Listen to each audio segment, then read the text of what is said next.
Barrister Asaduddin Owaisi साहब लगातार अब दूसरी सभा की तैयारी में है। मजलिस इत्तेहादुल मुस्लिमीन के वहां पर पूरी टीम अब दूसरी सभा करने के इरादे में है और बहुत जल्द तारीखों का ऐलान होने वाला है। बताते चले कि दूसरे सभा में वहां पर जबरदस्त धमाल देखने को मिलेगा। खास तौर पर पीरजादा अब्बास सिद्दीकी वहां पर सुर्खियों में रहे। अब पीरजादा अब्बास सिद्दीकी के साथ ही सभा होने का संकेत मिल रहा है। बताते चले कि कल की सभा में जिस तरह से वहां पर रद्द किया गया है, अब देश भर में खासतौर पर मौजूद बहस है और फिलहाल जो है बंगाल के चुनावी रणनीति और समीकरण भी अब लोगों को समझ में आ रहा है। मुस्लिम और दलित मतदाताओं में खास तौर पर वहां पर गम और गुस्सा का लहर दौर पड़ा है।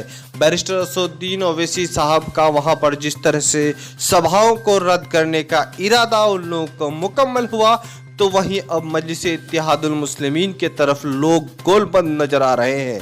बताते चलें कि बैरिस्टर असदुद्दीन ओवैसी वहां पर चुनाव लड़ेंगे और बंगाल चुनाव शुरू से ही काफी सुर्खियों में रहा है।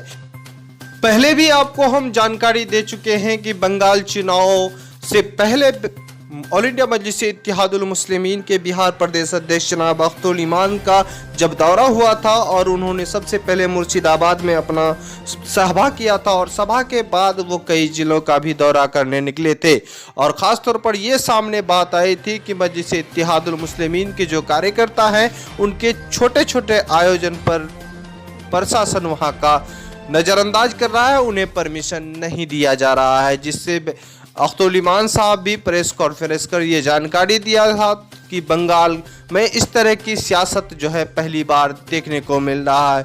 लेकिन जिस तरह से हमने कल खबरें दिखाया था कि इस तरह के सामने आ सकता है और जिस तरह से देर शाम तक वहाँ पर परमिशन नहीं दिया था, उस वक्त भी लगा था कि जो अख्तरुल इमान साहब ने वहाँ पर बताया था कहीं ये साबित न हो कि बंगाल का प्रशासन जो है मजलिस इत्तेहादुल मुस्लिमीन को जो है परमिशन नहीं देगी। बहरहाल जिस वक्त कल देश भर में ये मौजू बहस रहा और सुर्खियों में रहा, ख़ास तौर पर अब बंगाल के लोगों पर निर्भर करता है कि इस तरह के वहाँ पर जो प्रशासन और ममता की सरकार जो है मजलिस को लेकर के परेशान कर रहा है और परमिशन नहीं दिया जा रहा है, ये उन पर निर्भर करता है कि इस बार जो है बंगाल चुनाव में किस तरह से वो लोग मुजाहरा करें। बताते चले कि बंगाल में असदुद्दीन ओवैसी साहब फिर से दौरा करेंगे और दौरे की तैयारी जो है बिल्कुल जोर पर है और परमिशनों का जो है लगातार अब दौर चल रहा है और बैरिस्टर असदुद्दीन ओवैसी साहब इस मामले में काफ़ी गहराई से जा रहे हैं और संज्ञान में लेते हुए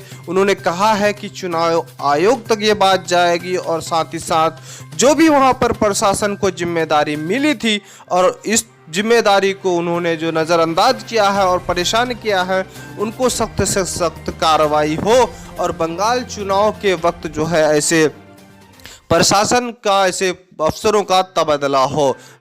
अगर मैं पब्लिक मीटिंग करना चाह रहा हूं तो आप क्यों इजाज़त नहीं देते मेरे को?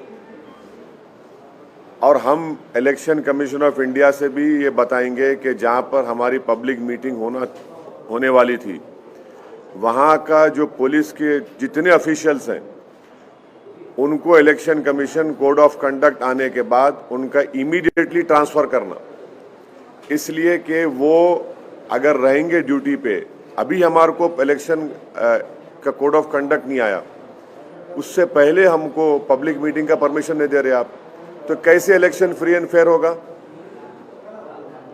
और नरेंद्र मोदी की सभा हो सकती है, अमित शाह की सभा हो सकती है, नड्डा की सभा हो सकती है, कांग्रेस की हो सकती है, सीपीएम की हो सकती है, दूसरे फॉरवर्ड ब्लॉक के पार्टीज की हो सकती है, टीएमसी हम क्यों नहीं कर सकते? भाई हम पब्लिक मीटिंग करेंगे, ठीक है, पब्लिक नहीं आएगी मगर मेरा राइट तो है ना। तो इससे साफ जाहिर हो गया कि ये जो सेकुलर लिबरल किस्म के जो लोग हैं, जो टीएमसी के ताल्लुक से दिल्ली में इन एमपीज की स्पीच सुनकर बड़ा थालियां मारते हैं, उनको सोचना पड़ेगा। भाई लोकसभा में तो आप बड़ा, राज्यसभा में बड़ा बोलते हैं, dissent, freedom of expression, Tagore को कोट करते आप, और आपकी सरकार तो वेस्ट बंगाल में हमको एक पब्लिक मीटिंग का परमिशन नहीं थी। पूरा एप्लीकेशंस इन ऑर्डर थे, आप नहीं देते। तो इससे साफ जाहिर हो रहा है कि इनका ये डबल स्पीक है, ये इनकी हिपोक्रेसी है। यकीनन हम टीएमसी, बीजेपी, सीपीएम, कांग्रेस सबके खिलाफ बोलेंगे हम। और ये पार्टीज ये नहीं समझ रही है कि मुस्लिम माइनॉरिटी में, ख़ास तौर से यूथ में एक चर्निंग है, एक डिज़ायर है कि हमारा पॉलिटिकल रेलेवेंस हो, हमारी एक पॉलिटिकल लीडरशिप बने, जो हमारे डेमोक्रेसी के लिए बहुत अच्छा है। हमारी डेमोक्रेसी मजबूत होगी अगर यूथ अगर आकर डेमोक्रेसी में पार्टिसिपेट करेगा तो उसके लिए बहुत अच्छा होगा। ये अनफॉर्चुनेट है कि टीएमसी गवर्नमेंट हमारे को परमिशन नहीं दे रही है, बड़ा अनफॉर्चुनेट है ये। इलेक्शन हम जीतेंगे, हारेंगे, आप जीतेंगे तो लगा हुआ है, मगर हमारा व्यू पॉइंट रखने के आप हमारे को नहीं दे रहे इजाज़त। ये कौन सी डेमोक्रेसी की फिर बात कर रहे हैं आप? हमको तो मौका मिलना चाहिए ना हमारी बात रखने का। मैं गुजरात में जाकर Narendra Modi, prime minister, Amit Shah, BJP RSS के खिलाफ बोल सकता हूं, तो बंगाल में नहीं जा सकता मैं? नहीं, सवाल देखिए, वो सवाल वो नहीं है। लार्जर क्वेश्चन रेस कर रहा हूं मैं। लार्जर क्वेश्चन ये है कि डेमोक्रेसी में मुझे अपनी बात रखने का पूरा इख्तियार हासिल है, संविधान मेरे को दिया है। आप कैसा रोकेंगे उसको? किस बात पे रोकेंगे मेरे को आप? हमारा हर एप्लीकेशन, हर चीज उनको हम लिख कर दिए, पूरा इन ऑर्डर है, आप देते नहीं परमिशन। फिर टीएमसी क्यों रोती दिल्ली को आकर? फिर टीएमसी को रोने की क्या जरूरत है? फिर हमारे को मौका दीजिए, हम हमारे को परमिशन दीजिए। और वो पुलिस ऑफिसर्स अगर रहेंगे इलेक्शन कैंपेन के दौरान में, तो वो तो फ्री एंड फेयर नहीं रहेंगे। देखिए, अब्बास सिद्दीकी साहब, जिनकी मैं बड़ी इज्जत करता हूं और करता रहूंगा, वो हैदराबाद को आए थे, अपने भाई नौशाद के साथ मेरे से मुलाकात किए। पीरजादा अब्बास सिद्दीकी साहब पीरजादा हैं एक बड़ी दरसगाह के फुरफुर शरीफ के। फिर मैं जाकर फुरफुर शरीफ में वहाँ पर पीरजादा अब्बास सिद्दीकी साहब से, उनके भाई नौशाद साहब से मिला हूँ। वो बड़ी मोहब्बत से मुझसे पेश आए। मेरा जो बातचीत हुई वो अब्बास सिद्दीकी साहब के साथ हुई है। अब अब्बास सिद्दीकी साहब के भाई जो पार्टी के चेयरमैन हैं, उनकी पार्टी क्या फैसला लेगी ये मेरे को, मैं उसके बारे में नहीं बोल सकता हूँ, मगर मेरी इज्जत जो अब्बास सिद्दीकी साहब के साथ है वो बराबर रहेगी। और उन्होंने कल एक स्टेटमेंट भी दिया है कि उनकी जो रिलीजियस जो ऑर्गेनाइजेशन है वो एमआईएम पार्टी का सपोर्ट करेगी। कहाँ है वोट कांग्रेस का, सीपीएम का? अगर कांग्रेस का सीपीएम का वोट होता तो बीजेपी 18 पार्लियामेंट सीट जीत पाती। सीपीएम कांग्रेस का वोट कहाँ है?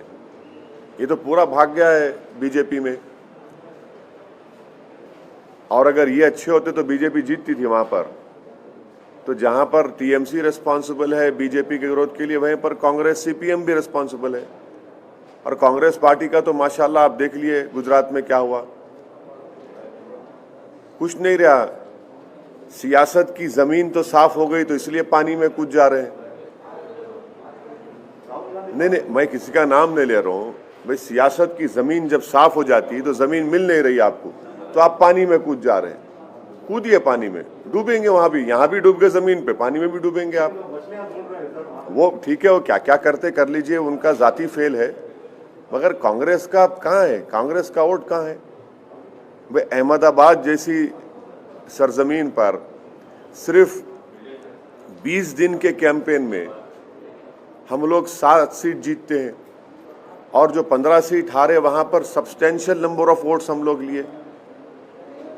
वो तमाम के तमाम लोग बोलते कांग्रेस का बड़ा गढ़ है। हम बोले ठीक है, हम गढ़ में जाके हम लड़ते, हर एक के गढ़ में जाते हैं हम दंगल में गए, जीते वहां पर। और मैं शुक्रगुजार हूँ अहमदाबाद के तमाम वोटर्स का, वहाँ के हमारे साबिर साहब का, पार्टी के प्रेसिडेंट का, भट्टी साहब का, उनकी पूरी टीम का, साबिर साहब के, और हम लोग जीते वहाँ पर। तो कांग्रेस का वोट कहाँ है? किधर है? कौन सी दुनिया में है? कहाँ है कांग्रेस का वोटर? सीपीएम लेफ्ट फ्रंट कहाँ है? किधर है? अब खाली सीपीएम का रेलेवेंट है, वो केरला में है, वो मानते उस बात को, और हो सकता है कि वहां पर टफ मुकाबला देंगे वो, मगर दूसरी जगह कहाँ है सीपीएम? है कोशिश कर रहे हैं ना सर, सीपीएम कांग्रेस अब्बास सिद्दीकी के साथ बात कर रहे हैं। अब वो देखिए, अब मैं अब्बास सिद्दीकी साहब की इज्जत करता हूं और करता रहूंगा। उनका स्टेटमेंट भी कल का अवेलेबल है। अब देखिए आगे क्या होता फिर।